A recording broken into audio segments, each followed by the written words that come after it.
Assalamualaikum warahmatullahi wabarakatuh. Kami dari kelompok 2 ingin mempresentasikan hasil dari makalah kami tentang pendekatan model evaluasi pembelajaran, prosedur langkah dan teknik evaluasi pembelajaran.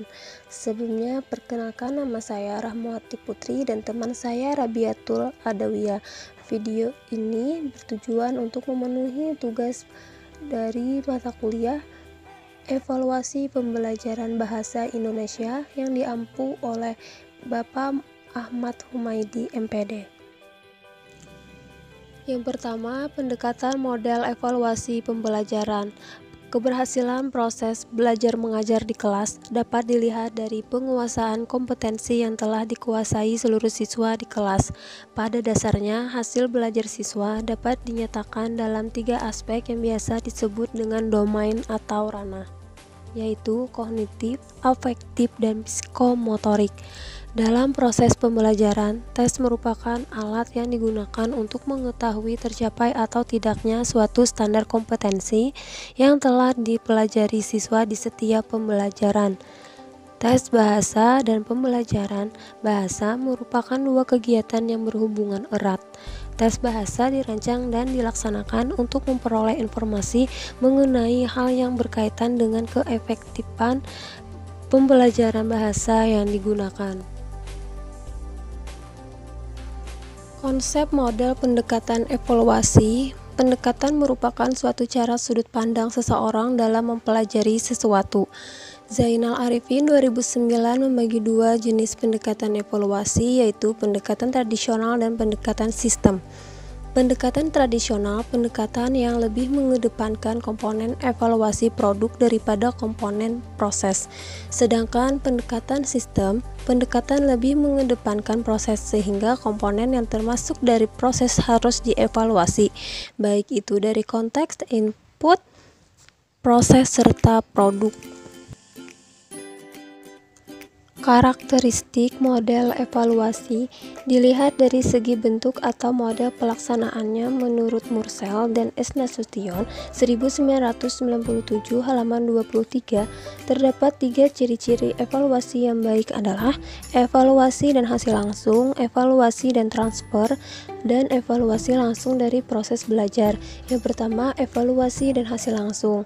Jika evaluasi diadakan ketika proses pembelajaran sedang berlangsung, maka guru ingin mengetahui keefektifan dan kesesuaian strategi pembelajaran dengan tujuan yang ingin dicapai.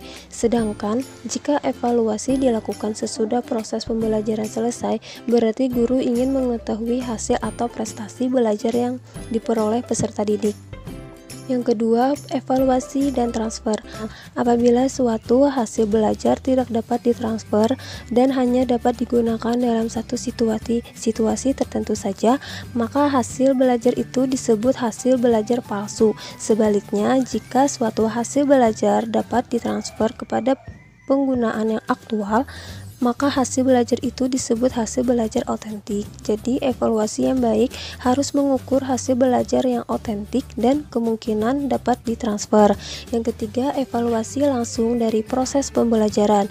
Evaluasi yang menekankan pada hasil-hasil palsu, baik untuk informasi bagi peserta didik maupun untuk tujuan lain. Berarti evaluasi itu palsu. Jika peserta didik hanya memiliki pengetahuan yang bersifat informatif, belum tentu menjamin pemahaman dan pengertiannya. Oleh karena itu, penekanan pada pengetahuan yang bersifat informatif tidak akan menghasilkan pola pikir yang baik.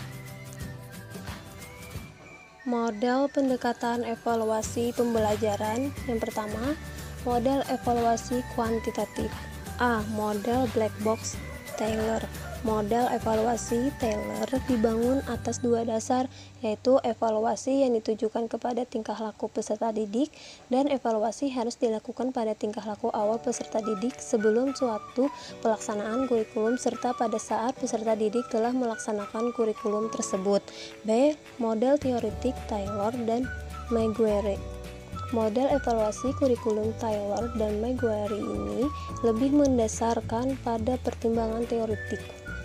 C. Model pendekatan sistem Alkin. Model Alkin ini sedikit unik karena selalu memasukkan unsur pendekatan ekonomi mikro dalam pekerjaan evaluasi.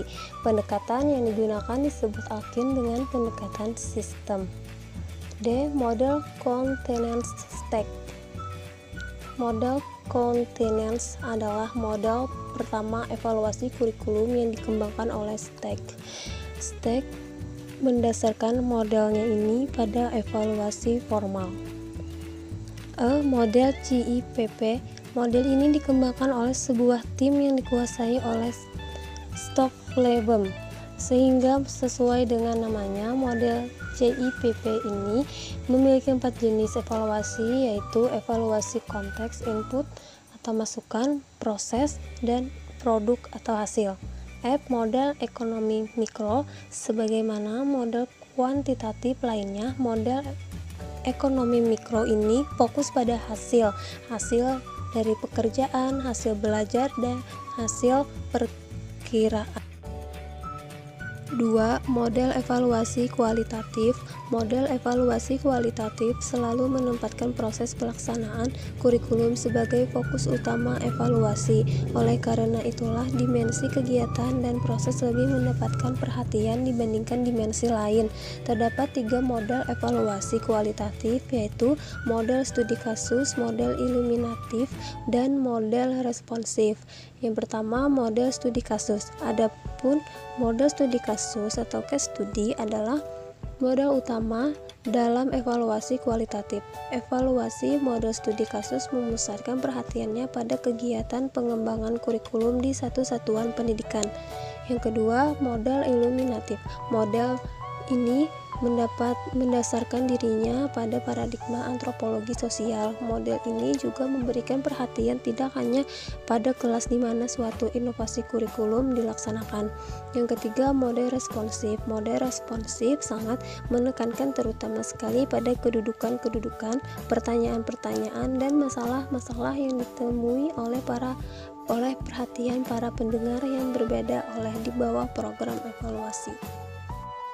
Prosedur, langkah, dan teknik evaluasi pembelajaran. Suatu kegiatan evaluasi dikatakan berhasil jika sang evaluator mengikuti prosedur dalam melaksanakan evaluasi. Prosedur di sini dimaksudkan sebagai langkah-langkah pokok yang harus ditempuh dalam melakukan evaluasi. A. Prosedur. Prosedur adalah suatu tata cara kerja atau kegiatan untuk menyelesaikan pekerjaan dengan tujuan tertentu dan memiliki pola kerja yang sistematis. Lebih jauh, prosedur diindikasikan sebagai rangkaian aktivitas, tugas-tugas, langkah-langkah, keputusan-keputusan, perhitungan-perhitungan, dan proses-proses yang dijalankan melalui serangkaian pekerjaan yang menghasilkan suatu tujuan yang diinginkan, suatu produk atau sebuah akibat. Dalam kapasitasnya, sebuah prosedur biasanya mengakibatkan sebuah perubahan. B. Pengembangan. Pengembangan berasal dari kata kembang yang bisa diartikan tumbuh, sementara pengembangan dalam sebuah kamus online disebut sebagai pembangunan secara bertahap dan teratur yang menjurus ke sasaran yang dikehendaki. C. Evaluasi pembelajaran. Evaluasi pembelajaran adalah penilaian terhadap kompetensi yang sudah dicapai oleh peserta didik setelah melakukan proses belajar mengajar. Rama Yulis 2008 halaman 400. Fungsi evaluasi pembelajaran sebagai tolak ukur keberhasilan proses belajar mengajar. Taufik 2010 halaman 91 menyatakan indikator keberhasilan belajar mengajar adalah daya serap terhadap materi yang diajarkan mencapai prestasi tinggi baik secara individu maupun kelompok. Perilaku yang digariskan oleh SK dan KD telah dicapai oleh peserta didik baik individu maupun klasikal. Prinsip-prinsip prosedur evaluasi penilaian hasil belajar. Upaya merencanakan dan melaksanakan penilaian hendaknya memperhatikan beberapa prinsip dan prosedur penilaian sebagai berikut. Yang pertama, dalam menilai hasil belajar hendaknya dirancang sedemikian rupa sehingga jelas abilitas yang harus dinilai, materi penilaian, alat penilaian, dan interpretasi hasil penilaian. Penilaian hasil belajar hendaknya menjadi bagian integral dari proses belajar mengajar. Artinya, penilaian senantiasa dilaksanakan pada tiap saat proses belajar mengajar, sehingga pelaksanaannya berkesinambungan. Yang ketiga, agar diperoleh hasil belajar yang objektif dalam pengertian menggambarkan prestasi dan kemampuan siswa sebagaimana adanya. Penilaian harus menggunakan berbagai alat penilaian yang sifatnya komprehensif, mencakup berbagai ranah seperti kognitif, afektif, dan psikomotorik. Yang keempat, penilaian hasil belajar hendaknya diikuti dengan tindak lanjutnya. Data hasil penilaian sangat bermanfaat bagi guru maupun bagi siapapun.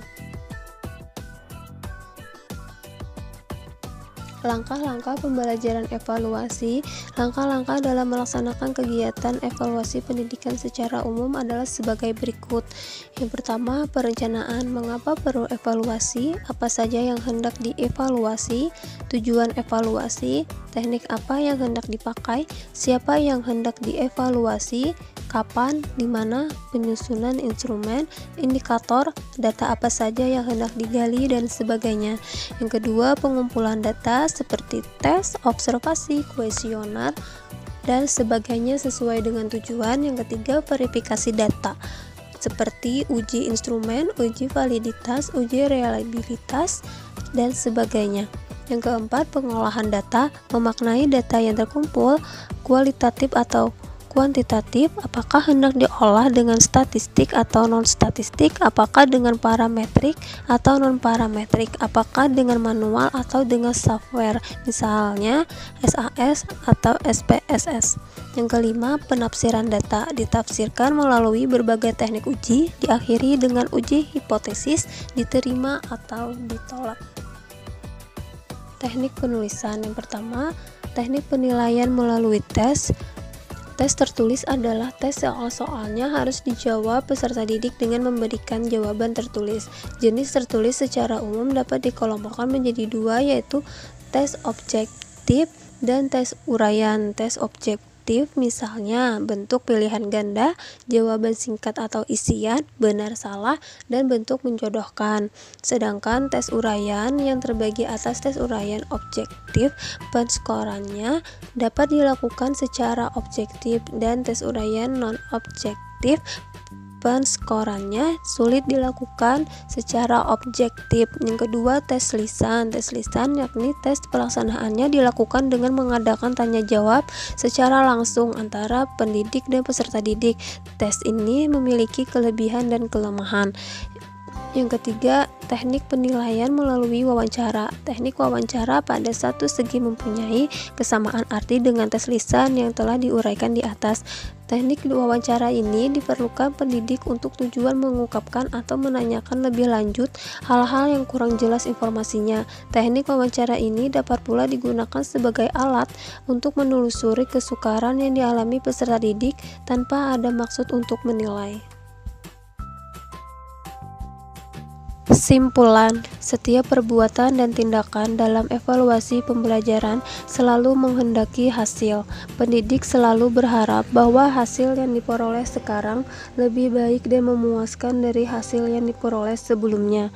Untuk menentukan dan membandingkan antara satu hasil dengan lainnya, diperlukan adanya evaluasi pembelajaran. Ada macam-macam pendekatan model evaluasi pembelajaran, yaitu model evaluasi kuantitatif. Di antara model-model evaluasi kurikulum yang terkategori sebagai model evaluasi kuantitatif adalah sebagai berikut: model black box Taylor, model teoretik Taylor dan Maguire, model pendekatan sistem Alkir, model continence text, model CIPP, dan model ekonomi mikro. Yang kedua, model evaluasi kualitatif. Terdapat 3 model evaluasi kualitatif, yaitu model studi kasus, model iluminatif, dan model responsif. Langkah-langkah dalam melaksanakan kegiatan evaluasi pendidikan secara umum adalah perencanaan, pengumpulan data, verifikasi data, pengolahan data, dan penafsiran data. Dan ada juga teknik penulisan yang memungkinkan dan dapat dengan mudah digunakan oleh guru, misalnya tes seperti tes tertulis, tes lisan, tes perbuatan. Yang kedua, observasi atau pengamatan, dan wawancara. Demikian presentasi dari kelompok 2. Terima kasih atas perhatiannya dan mohon maaf apabila ada kesalahan-kesalahan sengaja atau tidak disengaja, dan jika ada yang ingin ditanyakan dipersilahkan. Terima kasih. Wassalamualaikum warahmatullahi wabarakatuh.